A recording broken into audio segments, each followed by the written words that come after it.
Missions Pulse. Know God's heart, join his mission. What you're describing the church as a whole, it could feel like a mass conglomerate of people who I don't even know their names, can't pronounce them because they all start with X's or something, you know. So is there a way we can make this more personal? How can we tell me a story of an individual and what is taking place in their formerly rural, maybe now urban setting of a Chinese church? Mm-hmm. Well, I think of some brothers outside Beijing who came out of a rural house church setting, large network of rural house churches. They followed the migrant flow from the countryside to the cities, along with 300 million other people, and ended up planting churches on the outskirts of Beijing in these migrant communities.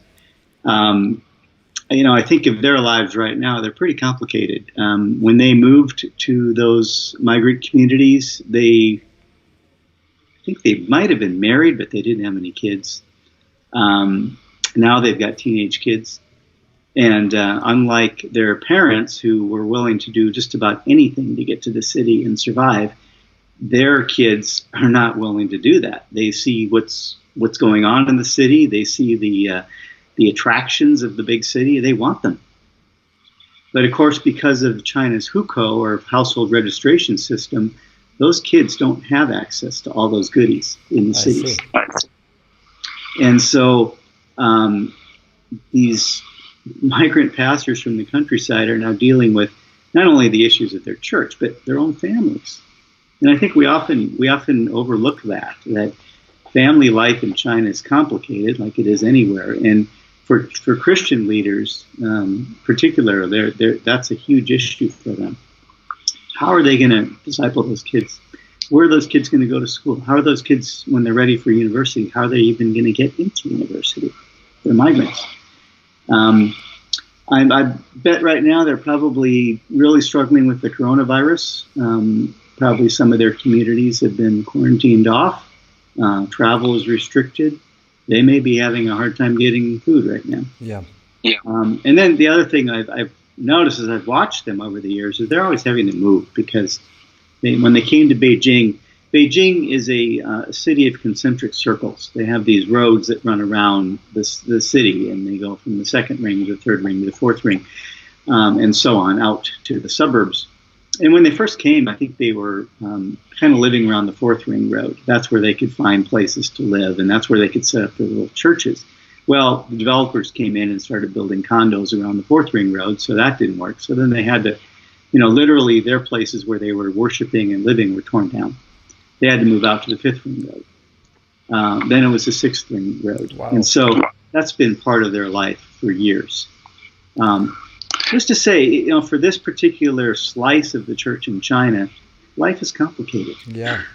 You can't really make big generalizations about them, and you need to really get to know them and understand how complicated their lives are. Well, I think if people are going to get to know China in a more reality, things based on reality, I always have to point back to ChinaSource.org because in your assessments, I know there are a number of different contributors and authors and writers who are contributing to ChinaSource.org, but it's always seemed to me very fair and clear reality of what's taking place. There are many other websites that will blow up certain narratives. Yes, the needy, the persecuted. ChinaSource has always seemed to me a place where there is a great baseline of what's actually taking place. I would point people to ChinaSource.org to get to know the reality. When you describe these buildings being torn down, urban migration, migrants moving in, a hukou system that people have to go out to the hometowns of which they were born in to accomplish any kind of paperwork, travel documents, etc. People don't even realize that this is a reality. I remember, must have been, I was in the 2000s, somewhere between 2005 and 2010, I would be walking around driving my bicycle around Kunming, southwest China. And there were signs everywhere on old, what seemed to be abandoned or concrete or brick buildings that were now torn apart, nothing inside, no windows, with spray painted in big red letters, Chai, Chai, Chai. It was to be destroyed or destroy. And everywhere I looked around, I saw the word destroy or to be destroyed, all these buildings being torn down. My memories of a China I once knew are now buried between 1 meter of pavement and asphalt and other layers. And in their place have come, like you mentioned, condos and skyscrapers, and they're going up like crazy. How has this rapid development shifted the minds and the cultural values of an entire country? Do you see that happening as well? Yeah, I think the technological and economic development has gotten way, way out beyond the people's ability to deal with it. No, what do you mean by that? You have a class of people who suddenly got pretty wealthy pretty quick. There's many stories in China about the people who had so much money they didn't know what to do with it, and it ruined them. You've got a generation of people who suddenly didn't have the previous cultural norms, social norms, to weigh them down, particularly those who moved from the countryside to the cities. Their parents weren't around to tell them what to do or what not to do. They had incredible freedom to pursue anything they wanted in relationships or otherwise, and really no value system to say this is what's good, or this is what's appropriate, or this is what's going to be good for you long term. Well, I'm sorry to cut you off right there, but when you don't have a necessarily a moral baseline or compass, good is a very theoretical idea.